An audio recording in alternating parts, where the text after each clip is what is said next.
গাইবান্ধায় একটা মহল বিশালাকার রাম মূর্তি নির্মাণের চেষ্টা করছে। এ নিয়ে পক্ষে বিপক্ষে বিতর্ক সমালোচনা হচ্ছে। আপনি বিষয়টাকে কিভাবে দেখছেন? প্রথম কথা হলো, বাঙালি হিন্দুদের দেবতা রাম নয়, তা সত্ত্বেও রাম মূর্তি নির্মাণের ক্ষেত্রে যে অতি উৎসাহ, এটা সন্দেহজনক। আহ রাম মূর্তি সাধারণত ভারতের গুজরাট এবং উত্তরপ্রদেশের এলিট শ্রেণীর মানুষের দেবতা।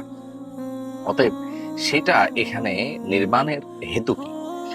এই অঞ্চলের মানুষ, বাঙালি হিন্দু যারা, তাদের দেবতা মূর্তি না করে দেশের এলিট শ্রেণী হিন্দুদের দেবতা এখানে নির্মাণ করার বা দেবতার মূর্তি নির্মাণ করার কারণ কি? রামকে প্রতিষ্ঠিত করার চেষ্টা ভারতে উগ্র হিন্দুত্ববাদী বিজেপির মধ্যে আমরা দেখেছি যে জয় শ্রীরাম ইত্যাদি বলতে মুসলিমদের বাধ্য করা হচ্ছে, এবং সেটি বলতে কেউ আপনার না চাইলে তাকে পিটিয়ে মেরে ফেলা পর্যন্ত হচ্ছে। তো এটা তো ভারতের ক্ষমতাসীন হিন্দুত্ববাদী বিজেপির একটি প্রতীক। সেই প্রতীক বাংলাদেশে স্থাপন করার চেষ্টা, এটা পলিটিক্যাল কোনো আধিপত্যবাদ বিস্তারের কিংবা বাংলাদেশের প্রতি কোনো আপনার সন্দৃষ্টির ইঙ্গিত বহন করে কিনা, এই বিষয়টি চিন্তা করবার যথেষ্ট সুযোগ আছে। বাংলাদেশের প্রজেক্ট বাস্তবায়নের চেষ্টা চলছে দীর্ঘদিন থেকেই, অর্থাৎ ভারতীয় আধিপত্যবাদের বিস্তারের প্রজেক্ট শুরু থেকে চলে আসছে। সেটা দিন যত যাচ্ছে সেটাকে আরো খুঁটি মজবুত করার এবং কখনো কখনো বাংলাদেশকে দখল করে নেওয়ার বা অংশবিশেষকে দখল করে নেওয়ার চেষ্টাও কিন্তু বিভিন্ন সময় চলছে।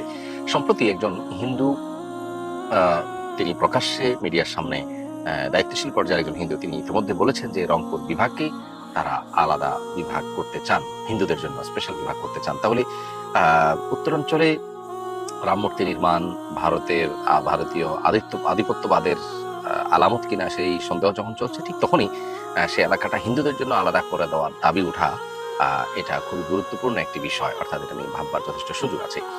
এছাড়া এর আগে ভারতের ন্যাশনাল সিকিউরিটি অ্যাডভাইজারি বোর্ডের সদস্য ভরত কর্নাড, তার একটা আর্টিকেলে তিনি লিখেছেন, আর্টিকেলের শিরোনাম করেছেন শিলিগুড়ির করিডোরকে প্রশস্ত করে রংপুর বিভাগকে গ্রাস করো।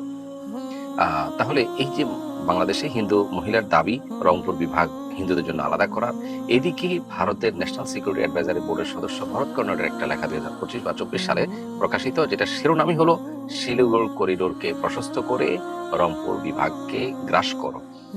এই দুইয়ের মধ্যে খুব সহজে যোগসাজশ আপনার দেখার সুযোগ আছে কিনা, সেটা ভাববার সময় এসেছে।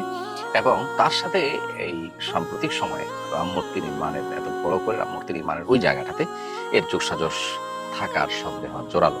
তো সেজন্য এই বিষয়টিতে দেশের দায়িত্বশীল পর্যায়ের মানুষদের দায়িত্বশীল আচরণ করা উচিত, কোনো আধিপত্যবাদীদের কাছে হার না মেনে, বরং দেশের স্বাধীনতা সার্বভৌমত্ব যেন রক্ষা হয় সেদিকটিতে বিশেষভাবে নজর দেওয়া দরকার। বা এদেশে হিন্দুরা তাদের ধর্মীয় কৃষ্টি কালচার পালন করেন, তাদের ধর্মীয় কর্মকাণ্ড তারা পরিচালনা করেন, সেটাতে কেউ সাধারণত বাধা দেয় না, বিচ্ছিন্ন কোনো ঘটনা ছাড়া মুসলমানরা সাধারণত বাধা দেন না। কিন্তু আমরা দেখি পার্শ্ববর্তী দেশ ভারতের অবস্থা হলো যে সেখানে মুসলমানদের প্রত্যেকটা কাজেই কম বেশি তাদেরকে প্রচন্ড বাধার সম্মুখীন করা হয়। চাকরির রেশিও যদি ভারতে আমরা দেখি মুসলমানদের, সেটা অত্যন্ত ভয়াবহ। অথচ এদেশে হিন্দুরা কিন্তু সেই তুলনায় আপনি দেখতে পাবেন প্রত্যেকটা সেক্টরে তারা তার চাইতে বহুগুণ ভালো আছে। তারা ভালো থাকুক, আমরা সেটা চাই। কিন্তু এর মানে এই নয় যে তারা তাদের এই আপনার তথাকথিত সংখ্যালঘু ট্রাম্প কার্ড খেলে তারা ভারতীয় আধিপত্যবাদকে দেশে আমদানি করবে না, সেটাকে বাংলাদেশের মানুষ সহ্য করবে, এটি মনে করবার কোনো কারণে আমার মনে হয় এখানে সর্বোচ্চ দায়িত্বশীলতার আচরণ করা দরকার। এখানে তারা আপনার এলিট হিন্দুদের কোথাকার রাম মূর্তি এনে, বিশাল বা আকার রাম মূর্তি এনে তারা স্থাপন করার চেষ্টা করছে। ভারতে এরকম আপনার বড় কোনো স্থাপনা, মুসলিম আপনার অধ্যুষিত, হিন্দু অধ্যুষিত এলাকাতে বড় কোনো আপনার মুসলমানদের স্থাপনা আপনি রাস্তাঘাটে বা গুরুত্বপূর্ণ কোনো স্থাপনা আপনি করবেন, সেটাকে তারা সহ্য করবে। তো যাই হোক, এখানে ইস্যুটা সহ্য করা করি না, তার চেয়ে বড় বিষয় হলো আমাদের স্বাধীনতা সার্বভৌমত্ব ইস্যু।